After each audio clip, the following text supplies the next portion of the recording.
Thanks so much for joining us on Morning Live. It's 23 minutes past 8.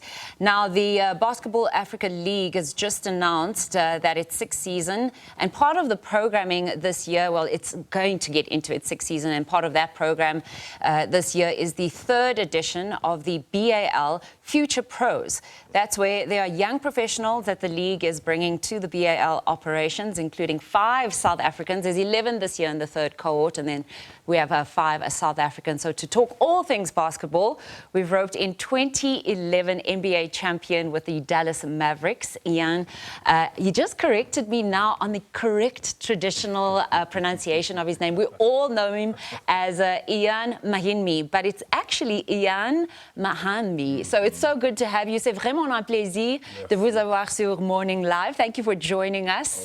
There's so much that you're doing in the world of basketball. I think before we get into the nuts and the bolts, when you look back on your career, you're showing us your championship ring. The game has evolved so much. In fact, even for someone that constantly has to look at updates to the speed of play, to how defensive mechanisms are put into place, and you reflect on your career, is it a different era for you still? Yes, absolutely.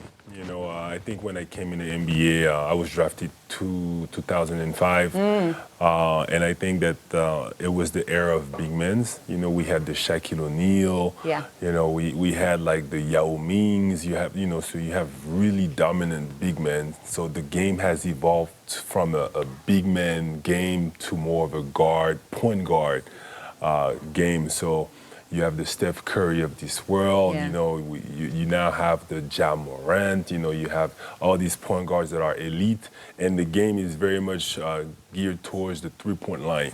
When back in my days, when I first came in the league, it was inside. Everything was, you know, in the paint, and so even me through my career, I had to get really big at some point, and then halfway through my career, I had to slim down to be able to keep up more, run more. That athleticism, or was it just a different type of athleticism? Exactly. Yeah. So, which was an interesting transition for me in my career, which was challenging, but overall, I like this new era. It's also a good quality, a good brand of basketball. And I ask this question because I find it fascinating as you travel the continent. The continent is so different. We produce players in different sports of different statures and sizes. You know, particularly in South Africa at one point in time, we thought, well, are we going to produce players that are just tall enough, you know? And it's nice to see that evolution. But Future Pros, when we talk about what BAL is doing there, we want to create talent, and talent development is so crucial in any sporting arena, in any sporting code. However,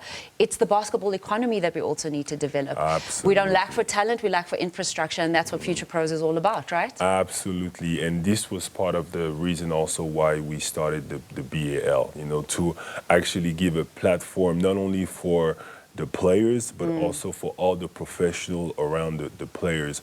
And to my story, obviously, I became a professional player early, at an early age. I signed my first contract, I was 16. But it wasn't because I was the first one in the gym, like doing everything better. Yes, I was very talented and I'm gifted, but I was surrounded like by the best. You know, I had a lot of professionals that actually helped me maximize on my potential, that's what we need here, you know, on this continent. So the BL has created this platform, this Pan-African platform, where we can now also cater to the professional around athletes, and the Future Pros has been an amazing program, very Pan-African.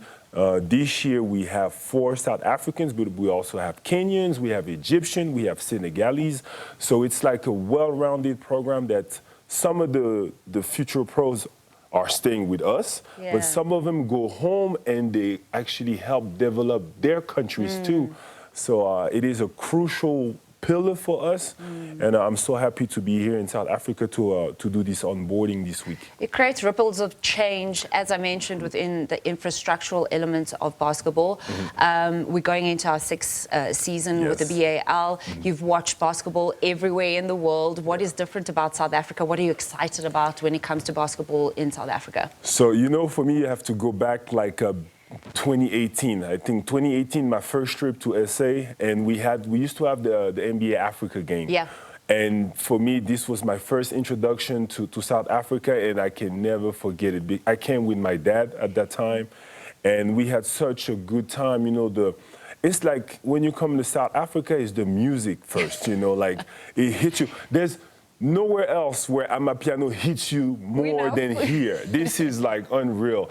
Talking about Amapiano, yesterday we were in Soweto for a clinic, and as soon as you crank up Amapiano in the gym, the whole gym goes crazy, you know. So the energy that you get here is like nowhere else in the world. Yeah. So we, for that Africa game, the crowd was amazing. We had a wonderful game and a wonderful first experience in South Africa. And ever since that, it's almost like I've come to SA once a year, you know. And it's so great to be here. Obviously, we have NBA office here in Jersey, and we also have the NBA store. So I've spent a lot of time, you know, around these two spaces, and you could see the growth of the game. You know, like fan engagement here is always so fun. My favorite conference is the one that we host in SA. Why? Because the crowd is young. You know, here, you know, the stands are filled with like younger crowd. You know, in other places it's Why young. do you think that is? What do you think? Is it the fashion intersection with the sport, or? I think that is that the fashion, the music, you know, and the fact that, you know, the crowd has actually access to basketball early on. You know, so. For me, it's not to discredit any other markets, but I just feel like here the crowd is exactly what I would expect, you know, to go to see a BAL game. It's young, and you see like the court side also, it's amazing. You have people dressing crazy. You have all the artists coming in. So it's like, you know, everything that we're trying to create as a platform comes in full mode here. So. Super excited. We're coming back this year for season 6.